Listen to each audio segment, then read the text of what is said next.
कोठी चाललास रे? येतो अनेच्या घरून. कायले? तो रेल्वेच्या जागा निघाल्यात तर फॉर्म भरायचा आहे. नुसता फॉर्म भरू पैसे नास कर तू.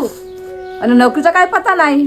अरे 26 वर्ष झालास तू आणि त्या 17 वर्षाच्या पोराकडून फॉर्म भरून घेतास. ऐका थोडीशी काय लाज जरा. ग्रॅज्युएशन झालंय माझा, फक्त त्या कॅम्प्युटरचा काही समजे नाही तर आज कोर्टच्या कोटी असतो. तो कोण नको करू म्हणला?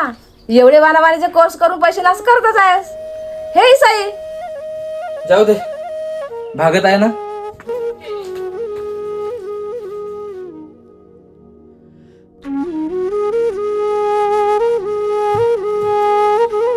ये